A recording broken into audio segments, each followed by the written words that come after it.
Actually, the first show that I played was the Ohio State Fair with about 20,000 people, you know, and I was extremely frightened. He was America's perfect son, smiling on TV, topping the charts, adored by millions.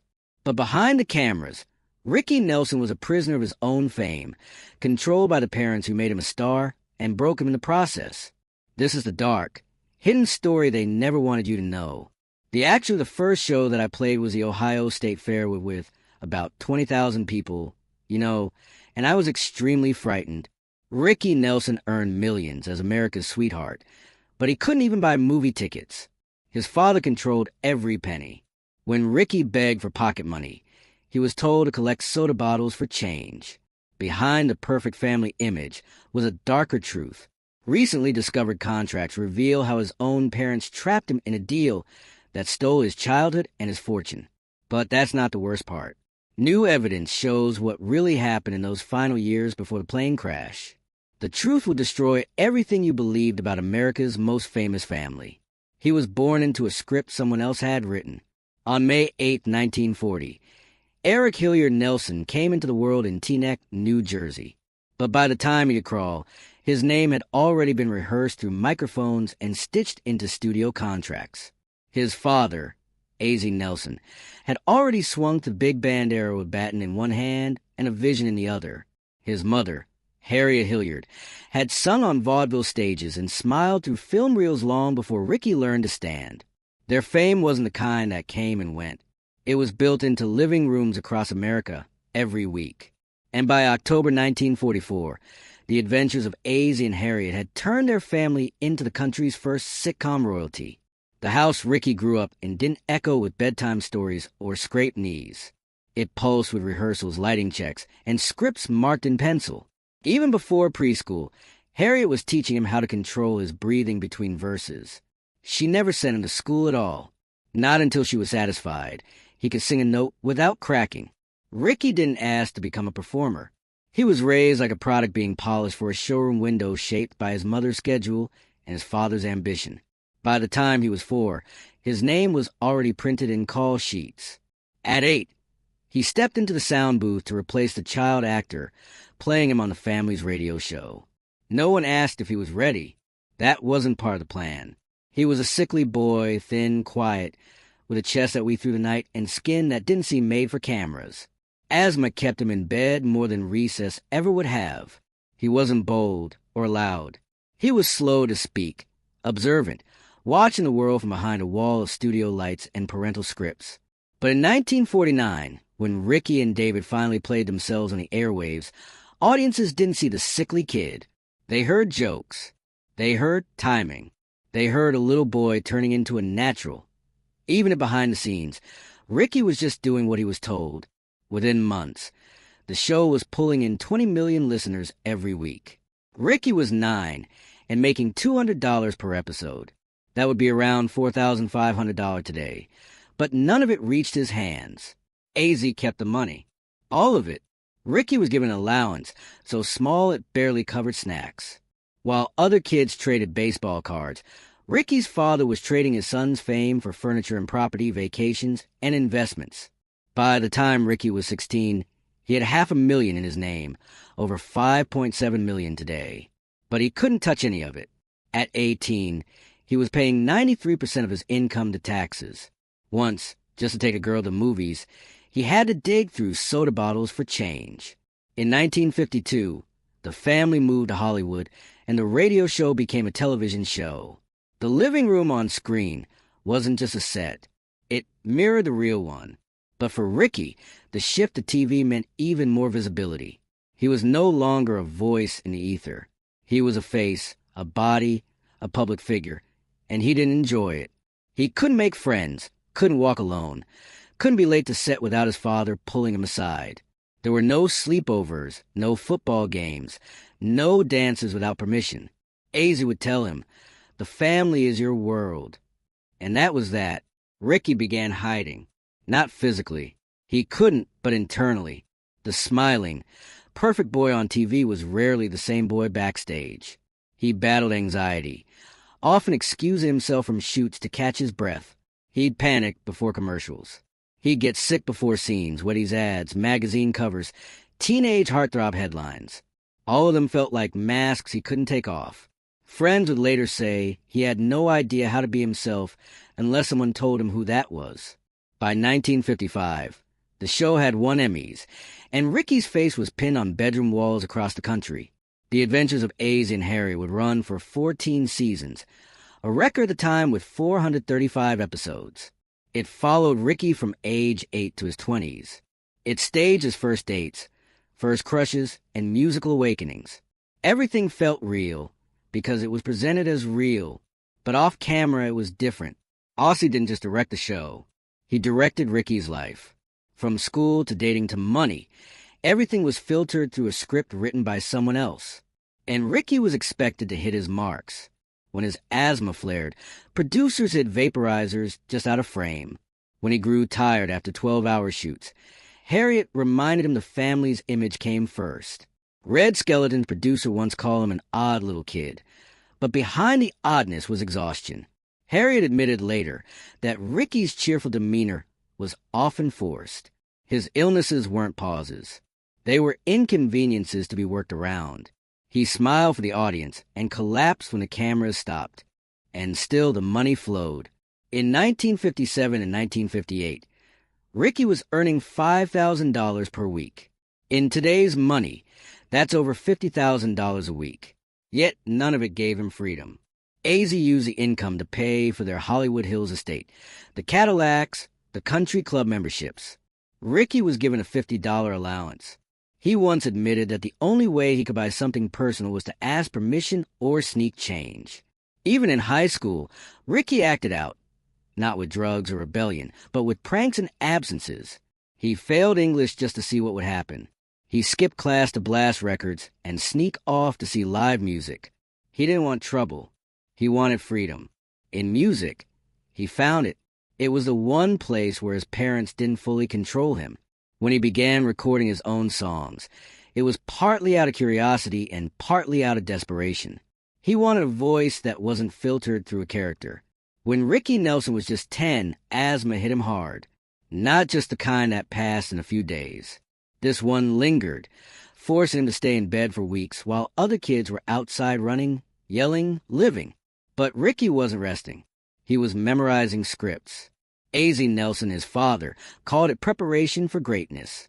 Ricky was missing school, missing birthday parties, missing the world. But on paper, he was getting ahead. The show, The Adventures of Azy and Harriet, kept growing, and Ricky's role kept growing with it. Fame and sickness blurred. Illness didn't stop his work. In fact, it became part of it. The pressure didn't let up. And over time, he stopped seeing rest as something for recovery. It became part of the job. What started as asthma turned into something bigger. It shaped how he saw childhood. It told him he wasn't a normal kid. He was an investment. When he was 12, Ricky wanted a bicycle. Nothing fancy, just something to feel the wind on his face like the other boys. Azy and Harriet said no. Not because of money, not because it was unsafe, because it didn't match his image. They didn't want fans or reporters snapping photos of Ricky looking too ordinary. So, while his classmates pedaled around town, Ricky walked, sometimes to school, sometimes to the set. That bike, or the lack of it, left a bigger mark than they expected. It wasn't about wheels. It was about freedom. And every step he took reminded him of the things he couldn't have. The feelings settled deep. His life wasn't his. His smile, his style, his schedule, all belonged to someone else. At 14, the teasing started. Kids at school called him TV boy. At first, it was just joking, but Ricky felt it cut through. He wasn't one of them. He lived in two worlds. One had studio lights and scripted laughter. The other had locker rooms and cafeteria jokes. And he didn't belong in either. Harriet tried to help.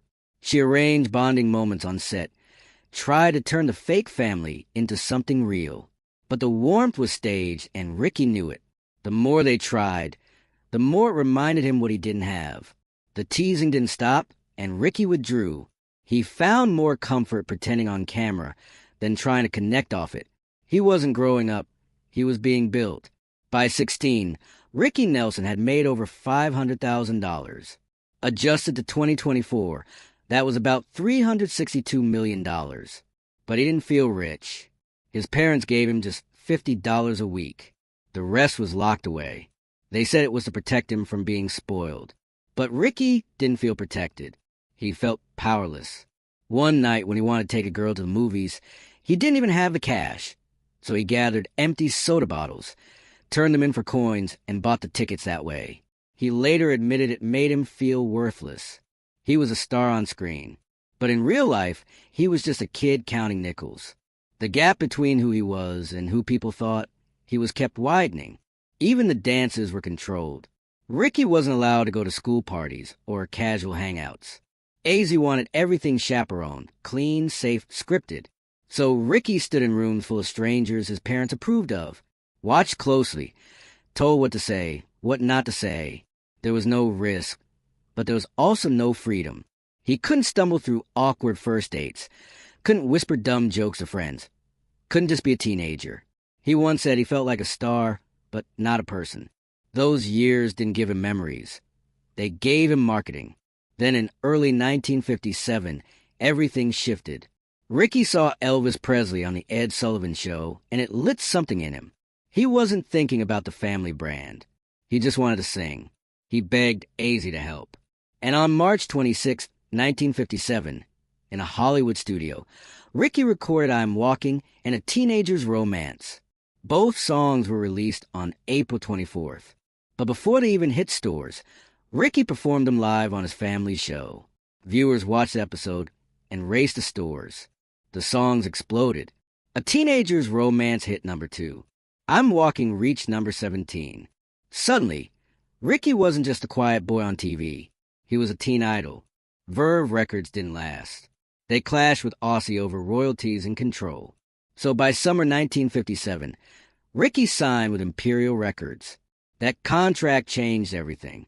For a teenager to get creative control was almost unheard of, but Ricky got to pick his songs, approve the album covers, choose the musicians. The first single, Bop Baby, came out October 7th. It sold 750,000 copies before it even hit stores.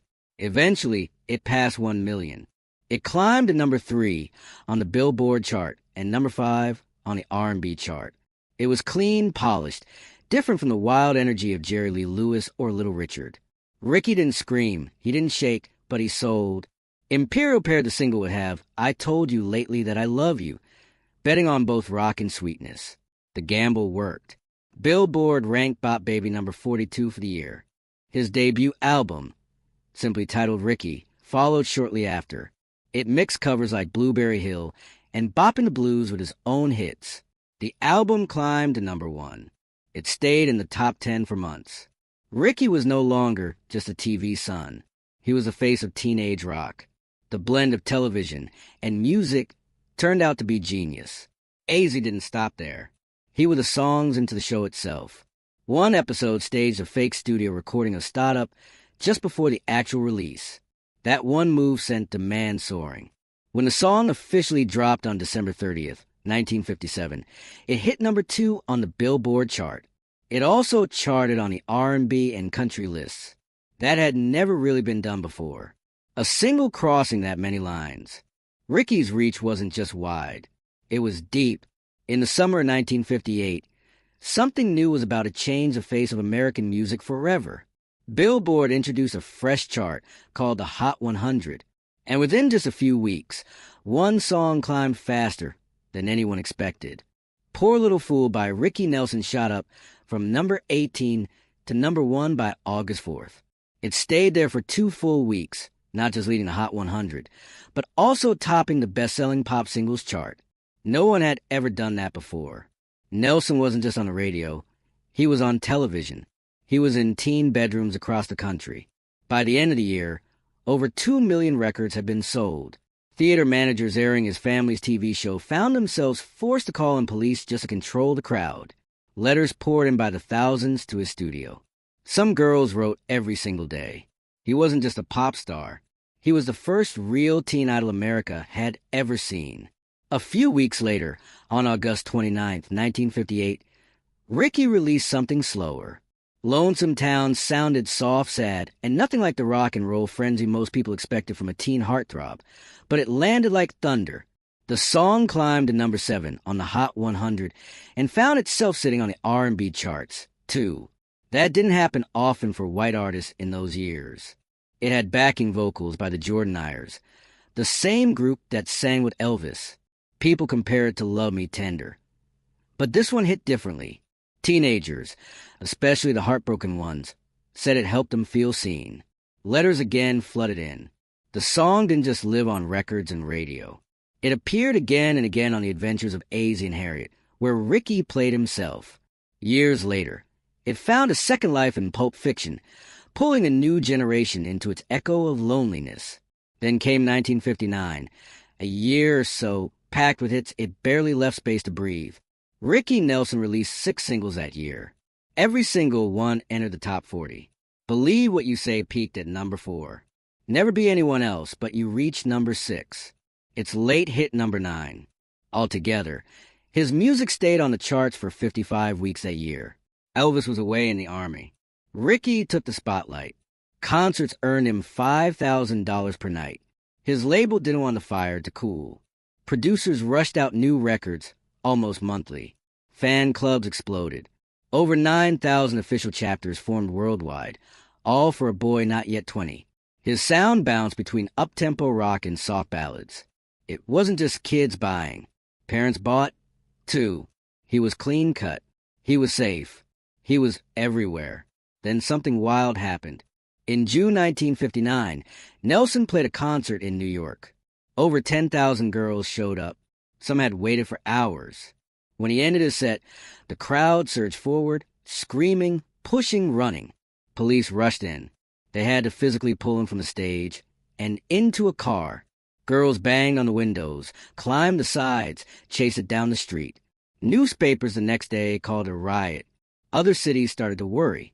Rock shows began hiring extra security. Nelson's label quietly reduced his public appearances. For the first time, teen hysteria became a real public threat. It wouldn't be the last time pop music would cause mayhem. That same year, his album Ricky Sings Again reached number 6. It sold over 1 million copies before the year ended. The song Sweeter Than You hit number 9. What set the album apart was the image that came with it.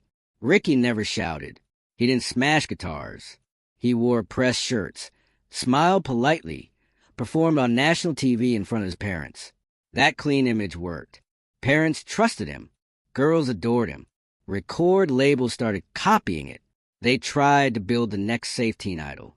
But none had that same quiet confidence Ricky carried like it was part of skin.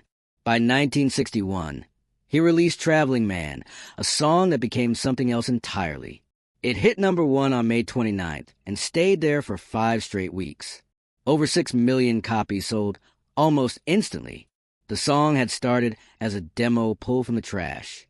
Its B-side, Hello Mary Lou, hit number 9 in the U.S. and climbed to number 2 in the U.K. The album it came from, Rick is 21, went gold. The public couldn't get enough. Sports teams even played Traveling Man at games. It wasn't just a hit, it was a wave, a global one. Both sides of the record charted at the same time in multiple countries. It was a kind of double feat few artists ever achieved. The year before he had toured Europe, 20 cities, 50 shows, 100,000 fans. They packed venues across Germany, the UK, France. Some nights he performed twice. Fans pushed past security. Nelson, still a teenager, began to wear out. He looked pale, tired. The pace was brutal. His father, Azie, booked the tour to keep momentum going. The goal was clear. Milk the fame before it faded. But the price was already showing on Ricky's face. In 1962, it got worse. He released 10 singles in a single year. That number is staggering even for modern stars with digital studios. He collapsed during a promotional tour in Hawaii on stage in front of fans. Doctors warned him to slow down, but the shows kept coming. Azie refused to cancel. Fans started to notice. He seemed distant. His voice wasn't the same. The energy dipped. Something had shifted, and though the spotlight still followed him, the glow began to dim. In 1963, Decca Records signed Ricky to a massive 20-year contract worth $1 million. Everyone thought it was a brilliant move. But then the Beatles arrived. The sound changed, the style changed, the audience changed. Suddenly, Ricky Nelson's polished image felt old. His single, For You, still reached number 6 in 1964. But the magic didn't stick. Decca tried to steer him into folk rock, then country rock. Nothing recaptured the fire. The contract that once looked like gold started to feel like chains. Nelson wanted to grow, but the world had moved on. He didn't stop. In 1961, String Along reached number 23. In 1964, his Rick Nelson in Concert Live album showed off a new sound. His band evolved. He brought in serious musicians. One of them, James Burton, became a legend. The band leaned into harmonies, country rock textures. It wasn't teen pop anymore. It was something else.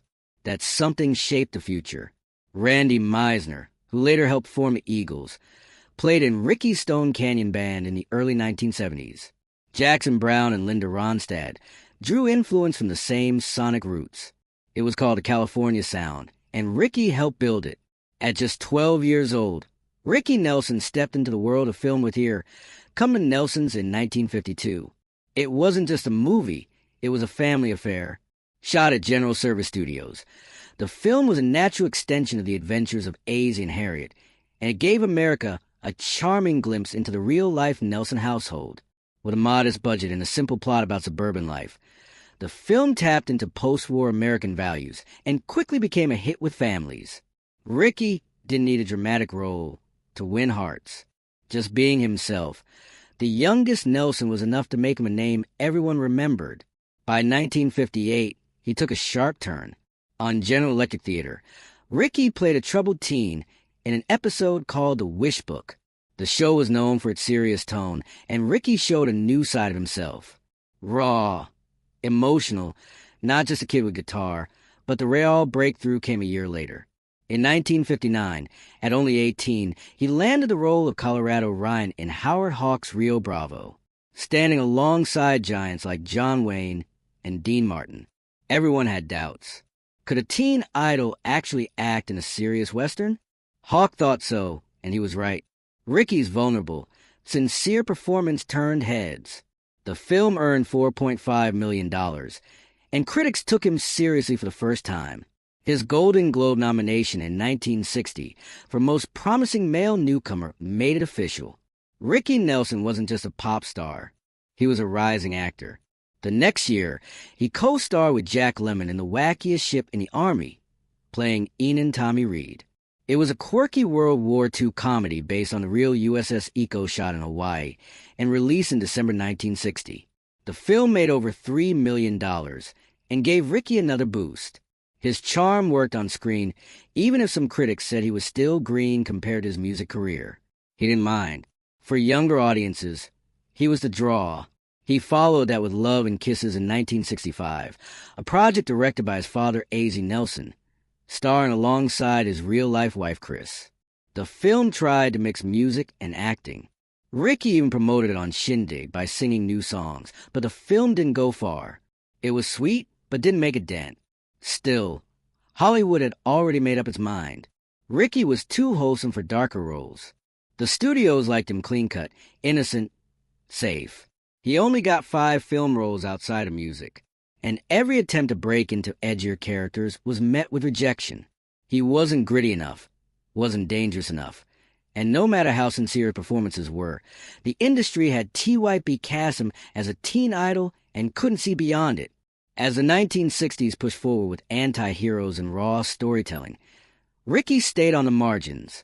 He never got the dramatic chance he deserved. By the 1970s, the movie roles faded. He appeared in TV movies like 3 on a Date in 1978, playing Chaperone on a Hawaiian Getaway.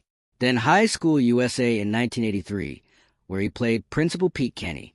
The charm was still there, but the momentum was gone. These roles were more about keeping him in the public eye than making a comeback. His music had already begun shifting. In 1969, Ricky launched the Stone Canyon Band. It wasn't just another group, it was a revolution. Alongside Randy Meisner, Tom Brumley, Alan Kemp, and Patrick Shanahan, he dove into country rock before it became mainstream. Their live album in concert at the Troubadour in 1969 captured lightning in a bottle. Their cover of Bob Dylan's She Belongs to Me hit number 33 on the charts, Ricky's biggest in years. This wasn't nostalgia, it was reinvention. He wasn't leaning on old fame. He was carving a new path, one that helped pave the way for bands like the Eagles and Poco. He was ahead of his time, but fame is a fickle thing. On October 15, 1971 at Madison Square Garden Gardens Rock and Roll Spectacular 7, Ricky took the stage wearing bell-bottoms and a purple velvet shirt. His hair was long. His sound was new. He opened with Country Honk, a country twist on the Rolling Stones. Honky Tonk Women. The crowd booed loudly. They wanted Poor Little Fool. They wanted 1950s Ricky. He was stunned, finished one more song, then left the stage. The backlash haunted him. But from that bruising moment came Garden Party. The 1972 single reached number 6 and carried a message he'd never forget. You can't please everyone, so you gotta please yourself. Despite the moment's success, the industry had moved on. His 1970 album Rick Sings Nelson vanished after Decca folded. In 1981, Playing to Win came out under Capitol, but disco ruled the airwaves and his forward-thinking sound was ignored. 2 albums, both sunk by label instability and poor timing. Ricky was trying to stay ahead, but the world wasn't listening. Television became a fallback. He appeared in Loud in 1972 and sang Garden Party, then in The Love Boat in 1978. These small appearances gave him visibility, but the music industry had already closed the door.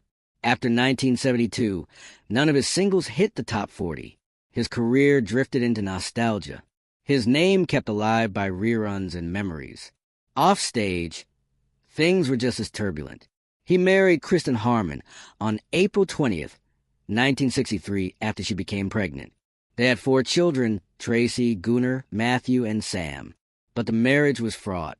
By 1975, the weight of constant touring and Kristen spending spiraled into chaos.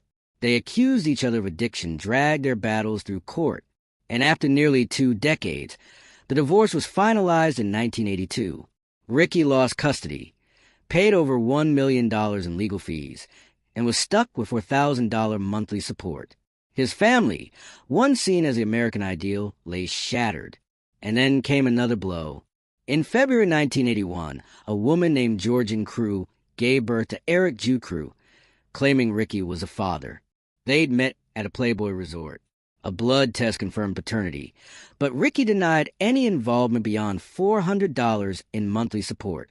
After his death, Georgian fought for Eric to be included in his estate, but Ricky had left everything to his 4 children with Kristen. Eric was left out. The courts backed the will. Scientifically, he was Ricky's son, but in legacy, he was erased. In his final years, Ricky found comfort in Helen Blair. They met in 1980. She was a model and exotic animal trainer who quickly became his partner on the road and in life. She brought order to the chaos. They weren't married, but they were inseparable. Still, Ricky's family disapproved. He considered marriage, but never followed through. On December 31st, 1985, Ricky and Helen boarded a plane in Texas. The heater had already shown signs of malfunction, but no one grounded the flight. The fire spread midair. Ricky, Helen, and 5 others died in the crash. The pilots escaped. The world lost Ricky Nelson at just 45. What followed was even more painful. Ricky's mother, Harriet, refused to let Helen be buried next to him. She wasn't even mentioned at the funeral.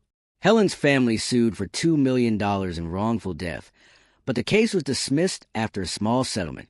Then came the estate drama. From 2011 to 2020, lawsuits uncovered $12.7 million in hidden royalties buried in old Capitol and Sony contracts. The discovery stunned even those closest to him. While Ricky had struggled financially and legally for years, money had been sitting you don't know.